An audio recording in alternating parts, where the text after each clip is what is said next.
हम आते हैं उसी प्रसंग पर कि वेदों में कहीं पर भी ये 2.5 घंटे सुबह 2.5 घंटे शाम बैठकर साधना करने का विधान नहीं, और न ही परमात्मा प्राप्त महापुरुषों की वाणी में जिन्होंने भगवान पाया, जिनमें कौन कौन है, आदरणीय धर्मदास साहिब जी, आदरणीय मलुकदास साहिब जी, आदरणीय नानक साहिब जी, आदरणीय दादू साहिब जी, आदरणीय गरीबदास साहिब जी, गांव छुडानी, जिला झज्जर हरियाणा वाले, और आदरणीय घीसा दास साहिब जी, गांव खेकड़ा, जिला मेरठ वाले, उत्तर प्रदेश वाले। इन महापुरुषों की वाणी, इनकी क्रियाएं, इनका जीवन देखिएगा आप। ये सभी काम करते थे, गृहस्थी थे, बाल बच्चेदार थे, अपना जो भी जिसका जैसा व्यवसाय था उस काम के करते करते भक्ति किया करते थे, और वैसा ही विधान वो बताकर हमें चले गए। हम अब उसी प्रसंग पर आते हैं। 7वें अध्याय के 18वें श्लोक में जो गीता ज्ञानदाता कहता है कि मेरी साधना करने वाले जो मेरी भक्ति करते हैं वो मेरे वाली ही अनुत्तम गति में सचित है, इसी में रह गई है, पार नहीं हुए। तो ये चुनक ऋषि था, इसने वेदों को पढ़ा और ब्रह्मा जी या अन्य ऋषियों से कुछ ज्ञान जो इसने ग्रहण किया, उससे तो हठ योग और ओम नाम का जाप, ये वेदों अनुसार ब्रह्म का काल की पूजा कर ली। तो इन दोनों को करते हुए ये क्या करते हैं, पहले बैठते हैं, ओम नाम का जाप शुरू करते हैं, उच्चारण करते करते फिर धीरे धीरे ये अंतर्मुखी होने लग जाते हैं, हठ योग करते रहते हैं साथ में। हठ योग करते हैं तो इनकी अंदर जो हमारे शरीर में चैनल बने हुए, चैनल जैसे टीवी में होते हैं, मूल कमल ये गणेश जी का चैनल है, उसके लोक में जो कुछ भी क्रियाएं हो रही हैं उसको हम अपनी बॉडी में बने इस चैनल पर देख सकते हैं, जिसका ये चैनल ऑन हो गया। और दूसरा स्वाद चक्र है, उसमें सावित्री ब्रह्मा जी का चैनल है, उसके लोक का जो भी कार्यक्रम हो रहा है इसमें हम देख सकते हैं। फिर नाभि कमल है, नाभि कमल में विष्णु और लक्ष्मी जी के लोक की क्रियाएं इस नाभि कमल रूपी चैनल में आप देख सकते हैं, वहाँ के हो रहा है। जिसकी दृष्टि आत्मा इसमें पहुंच गई उसमें वो वहाँ देख सकता है, दूरबीन इसकी वहाँ लग गई है। हृदय कमल में दोनों सतनों के बीच में यहाँ हृदय कमल है, बैक में, रीढ़ की हड्डी के अंदर की तरफ, बैक बोन के अंदर की तरफ। तो वहाँ पर भगवान शिव और पार्वती का ये चैनल है, कमल है, और उनके लोक में जो कुछ भी होता है वो इसमें देखा जा सकता है। और कंठ कमल में यहाँ पीछे की साइड में दुर्गा जी का यानी देवी का स्थान है, उसके लोक में जो कुछ भी क्रियाएं होती है यहाँ आप कंठ कमल में देख सकते हैं। और सहस्रार कमल के अंदर इस काल भगवान के ब्रह्म लोक का कुछ नज़ारा आप देख सकते हैं। तो इन ऋषियों का क्या होता था, ये पूर्व जन्म के भी संस्कारी होते हैं और वो ही परमात्मा की प्राप्ति के लिए प्रयत्न करते हैं। जैसे आप जी अब ये सत भक्ति कर रहे हो और पार ना हुए तो आप जी को ये पहले स्वर्ग में ले जाएगा, महास्वर्ग में देगा स्थान इन मंत्रों के आधार से, इनकी कमाई से। फिर पृथ्वी पर आपको छोड़ देगा, फिर यहाँ भी आपका मन नहीं लगेगा क्योंकि आपने ऊपर बहुत अच्छे सुख देखे हुए। उनकी खोज करने चलता है तो उसको बताया जाता है कि परमात्मा ही दे सकता है, भगवान पाने से ही लाभ होता है। उसके लिए फिर वही साधक प्रयत्न करते हैं और उनकी पिछले पुनों से कोई ना कोई चैनल ऑन हो ही जाता है। अब जैसे आप इन चैनलों के मंत्र जाप करते हो, ये चैनल आपके ऑन हो चुके हैं, लेकिन आपने ये देखने नहीं है। देखने से फिर क्या होगा, आपकी जो भक्ति वो व्यर्थ होनी शुरू हो जाएगी। जैसे हमने किसी से कर्जा लेना है, वो कर्जा उसको चुकाने की बजाय उसके कमरे में जाकर बैठ जाए और चार्ज लेता रहे, हमारे से क्या फायदा हुआ वहाँ का जाने का, वो कर्जा और बढ़ जाएगा हमारा। तो आप जब यहाँ रह जाओगे तो फिर आपको पूरा मिलेगा, सारा काल सब कुछ देगा आपको, जैसा कर्म है वो देगा एज इट इज। तो उस आधार से उनकी उस पिछले संस्कारों से कोई ना कोई चैनल ऑन हो जाता है।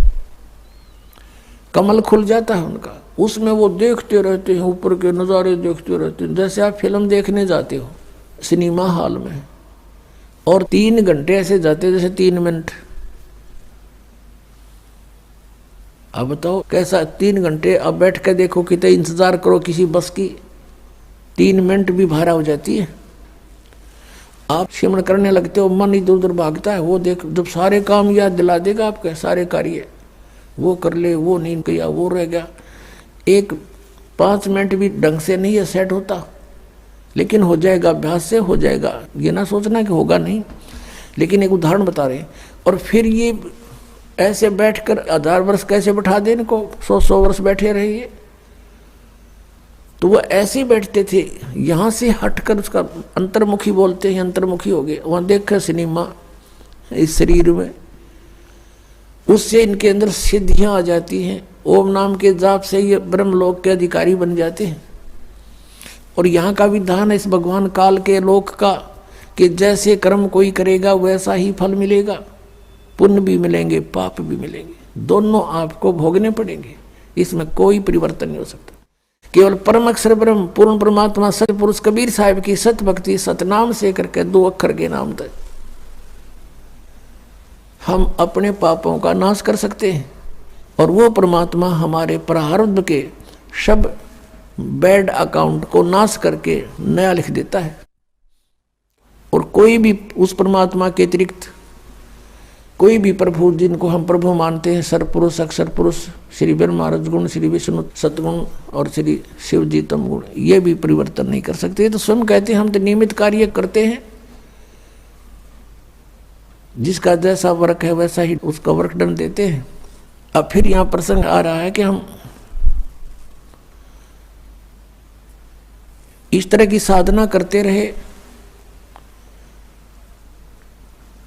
और ये हजारों वर्ष तक बैठे रहे। इनकी कुछ सिद्धियां बन गई और कुछ ओम नाम के जाप से ब्रह्मलोक के अधिकारी बन गए। और इसने स्पष्ट किया है कि 7वें अध्याय के 24 और 25 श्लोक में कि अर्जुन, ये मूर्ख जन समुदाय मुझे कृष्ण मान रहा है, आई एम नॉट कृष्ण। ये मुझ अव्यक्त को व्यक्तम आपनम मनन्ते, ये मुझ अव्यक्त को, अव्यक्त माने मैं गुप्त रहता हूँ, अपनी योग माया से छुपा रहता हूँ, मैं किसी के सामने कभी नहीं आता। ये मेरा घटिया विधान है, अटल घटिया अनुतम।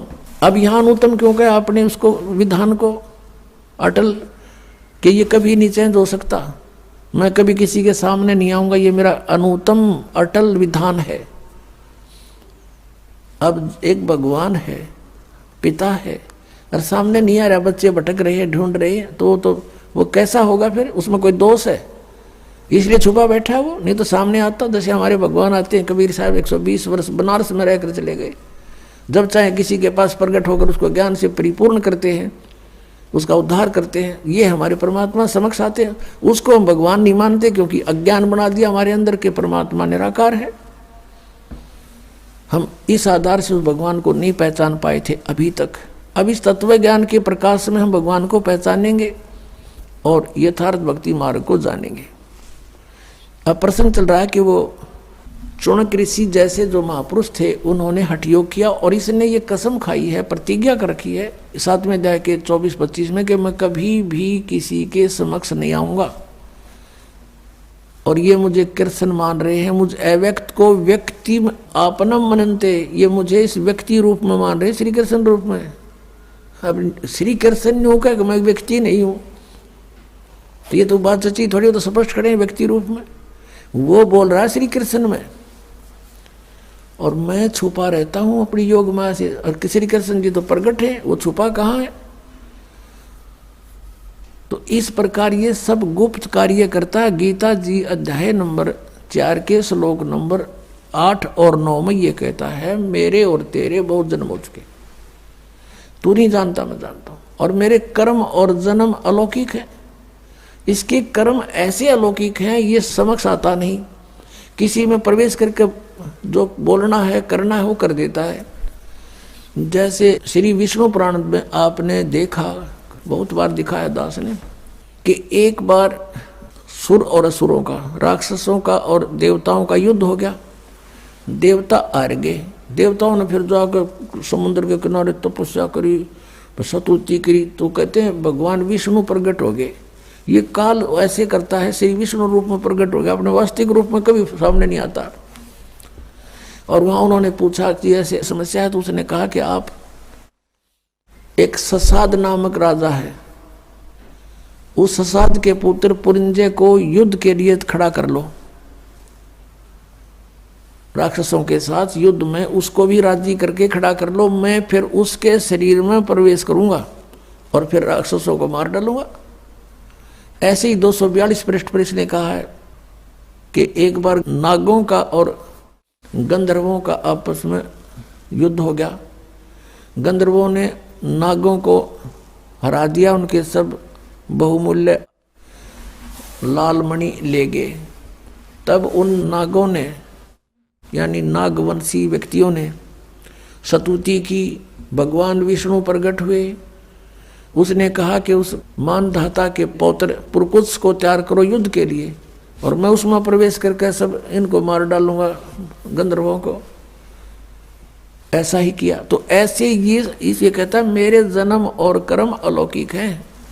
अब यहाँ ये कहता है कि 7वें अध्याय के 24-25वें श्लोक में गीता जी में कि मेरे को ये नहीं समझ पा रहे, मैंने प्रतिज्ञा कर रखी है, ये मेरा अटल घटिया नियम है, अनुत्तम नियम है कि मैं कभी किसी के समक्ष अपने वास्तविक रूप में नहीं आता, अपनी योग माया से छुपा रहता हूँ, गुप्त रहता हूँ।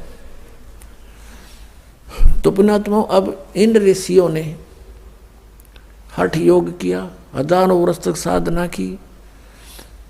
अब इसने कहा कि अब जैसे गीता जी अध्याय नंबर 11 के श्लोक नंबर 47-48 में कंसेप्ट क्लियर कर दिया गीता ज्ञानदाता कि मेरा ये है वो रूप, स्वरूप, विराट रूप जो मैं तुझे दिखा रहा हूँ, ये है मेरा काल रूप, ओरिजिनल रूप, ओरिजिनल बॉडी, और ये तेरे से अतिरिक्त पहले कभी किसी ने नहीं देखा, और न ही मेरी प्राप्ति यानी मेरे दर्शन, इस रूप के दर्शन, मेरे दर्शन, न वेदों में वर्णित विधि से, न कोई जप से, न किसी तप से, न किसी क्रियाओं से, न यज्ञ से मेरे दर्शन, मेरी प्राप्ति नहीं हो सकती, मेरे इस रूप के दर्शन नहीं हो सकते। अब पुण्यात्माओं, कंसेप्ट क्लियर हो गया कि वेदों में वर्णित विधि से भगवान प्राप्ति नहीं हो सकती। यही कारण रहा कि इन्होंने वेदों के आधार से साधनाएं की, ओम नाम का जाप और हठ योग और ये किए सारे, इनसे परमात्मा के दर्शन तो हुए नहीं। इन्होंने समाधि दशा में देखा, किसी ने तो कहा मुझे केवल प्रकाश दिखाई देता, वो सहस्रार कमल में चले गए, और किसी ने कहा कि समाधि दशा में मुझे ब्रह्मा जी के दर्शन हुए, कोई कहता मुझे विष्णु जी के रूप में दर्शन हुए, यही पूर्ण परमात्मा है, कोई कहता मुझे शिव जी के दर्शन हुए, यही समर्थ शक्ति है। ये काल ऐसा छल करता है, अपने ओरिजिनल रूप में किसी को दर्शन नहीं देता, ये किसी का अन्य का रूप बना लेता, जैसे अपने तीनों पुत्रों में से किसी का भी रूप बना करके समाधि दशा में दर्शन दे देता है और उसको कह देता तथास्तु। वो ये सोचता है कि ये खड़ा हो यहाँ तो जा अपना धंधा लग गए, नाट बैठे रहेंगे सारे, कैसे बात बनेगी। इसलिए वो अपने वास्तविक रूप में दर्शन ना दे करके इनको भ्रमित कर देता है। तो वो साधक ये सोच लेता है कि मैंने समाधि दशा में श्री विष्णु जी को देखा और ये समर्थ शक्ति है, और इन्होंने कहा है उस समाधि दशा में, समाधि के अंदर कि मैं सर्वशक्तिमान हूँ मैं। तो ये सोच लेते हैं ये काल का पुत्र विष्णु ही सर्वशक्तिमान है, और उसको जाकर डंडोरा पीट देते हैं, उसके विषय में डंडोरा पीट देते हैं, मुनादी कर देते हैं कि ये पूर्ण परमात्मा है, ये छुपाए हुए अपने आप को।